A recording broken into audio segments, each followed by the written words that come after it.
cannot operate a radio station or something. Is like something like that. But even part of the argument that they're making, saying that it's because it's like Chinese owned technically. Yeah, but they were even able to counter argue that, because there's been multiple, like, the things that the TikTok lawyers brought up, or the pro TikTok lawyers brought up, was that like there were multiple in the 1950s in the height of the Cold War with like the Foreign Adversaries Act articles that published communist, like not even just like, oh, we're a communist org here in the States and we're publishing something, like direct scripts like from the communist government, and that was allowed because it was like blatant and like totally there, right? And so that's not allowed. Like the entirety, the standing ground on there being an explicit danger from China basically got laughed at. The bigger problem is whether or not it's legal in the first place, and it seems like because they are allowing that divestment clause, that technically that might be legal. It's gonna f me if it gets banned, but I don't think it's gonna get banned. You don't think so? You think they're gonna do a stay? No, I don't think it's gonna get banned. I think that the ownership structure of ByteDance is complicated, but I think people just don't understand exactly how much of ByteDance is also owned by like Americans. Yeah. Like one of the major investors of ByteDance is the Carlyle Group. Really? Yeah. People think that it's like entirely controlled by the Chinese government or something. And of course there is control over TikTok and ByteDance specifically by the Chinese government. It's in their law. Having said that, however, I believe that the ownership percentages of TikTok are marginal in comparison to like the rest of the people that own it. There's employees all around the world that have some percentage of ownership. And outside of that, there are a bunch of American institutional investors that are slated to lose billions of dollars of revenue if the ownership of TikTok is forcibly ripped away from the hands of ByteDance. Oh, who owns TikTok's parent company, ByteDance? TikTok's parent company, ByteDance, was founded by Chinese entrepreneurs. ByteDance is a privately held global company, roughly 60% owned by global institutional investors such as BlackRock, General Atlantic, Susquehanna International Group, 20% owned by the company's founders and 20% owned by its employees, including over 7,000 US-based employees. It is not owned or controlled by any government or state-controlled entity. Now, having said that, of course, this is TikTok's own website. Yeah. So obviously, when they say, there's no control over it, of course there is. Yeah. But I think the question comes down to, like, do you care if the Chinese government has access to your information? One of the biggest fears that people have apparently is that because a lot of young people, virtually every single young person in the United States of America uses TikTok. What if those guys one day become, senators or Supreme Court justices, and then like China has all this compromise on them?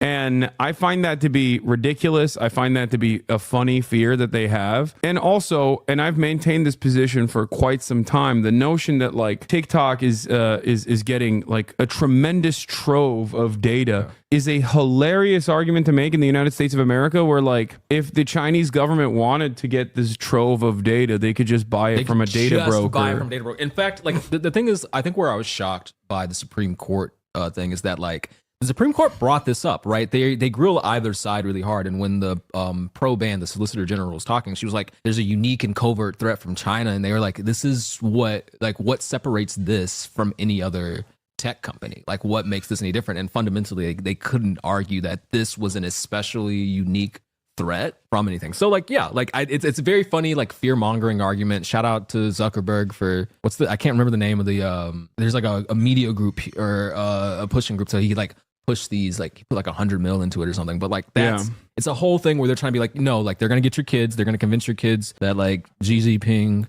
is like the guy you gotta love.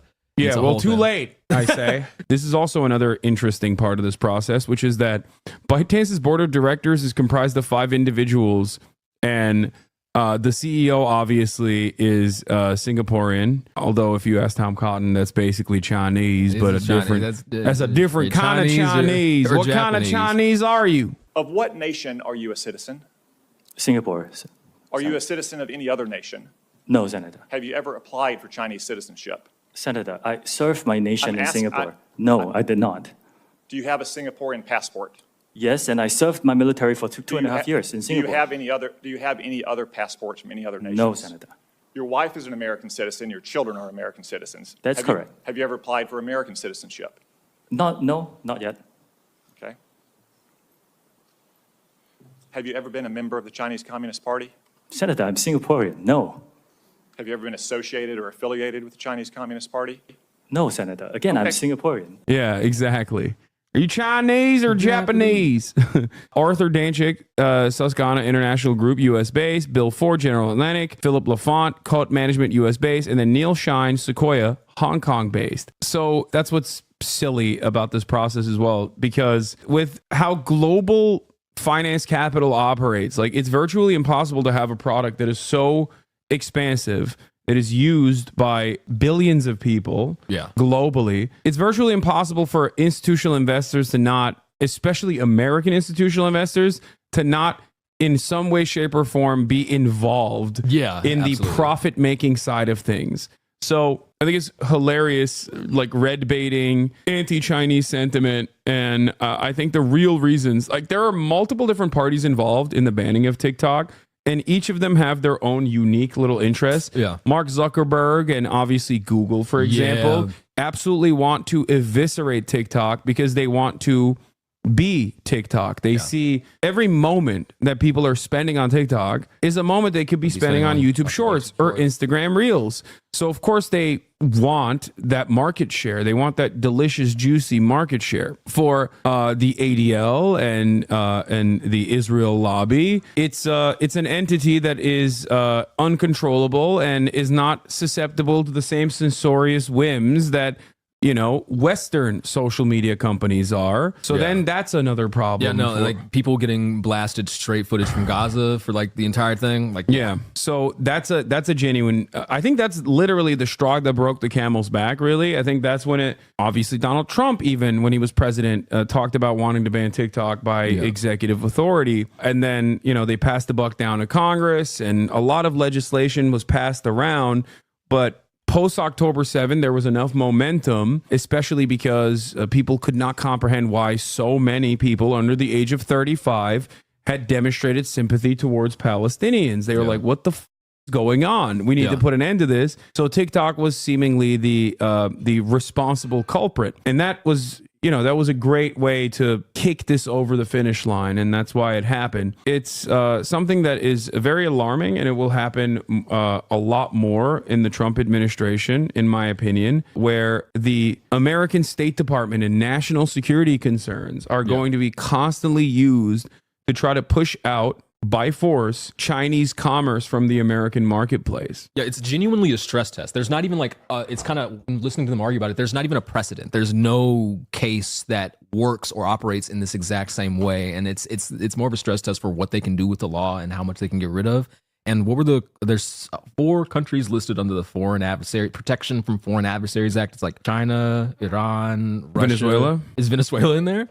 Cuba. I think it's just like 4 nations where they're like, oh yeah, we can basically determine that like things from this nation are inherently threats and dangerous as a way to like, it's a stress test. It's 100% a stress test. And it's really funny because American infrastructure is so dog and so crippled that we recently found out that like the Chinese espionage agencies have almost complete access to telecommunications in the United States of America because our telecommunications infrastructure is so old and antiquated. And therefore, like there are numerous ways in which if China wanted to spy on American citizens, they could do that. They could do it very... They don't need to do it through TikTok. I think TikTok ultimately it causes a lot of brain rot, but so does every other application. And if there was any sort of serious interest in trying to curb the brain rot or try to combat against misinformation, we would first and foremost apply EU-style regulation on all social media platforms. If privacy was an issue, we would abolish data brokers and we would do more to protect people's privacy. These are not real concerns. These are not valid concerns. These are simply concerns that we're using against a Chinese-owned, very successful social media company because we're playing foul and we don't like that they are outcompeting us in our own game. Yeah. No, that's literally 100%. None of the actual, there's no real defense for it that you can make that's very hard. It's whether or not it's legal that they can pass that, but there's no defense for it other than they want to knock out this company that is taking up so much of the market share and operating in ways that they cannot explicitly control in the same way that they can, Zuckerberg just got rid of fact checking, right? Like, yeah, it's like a whole thing. And before people say like TikTok is so leftist or whatever, because that's another concern that like right wingers have. It's not. It's not. Out of all of the social media platforms, the only difference with TikTok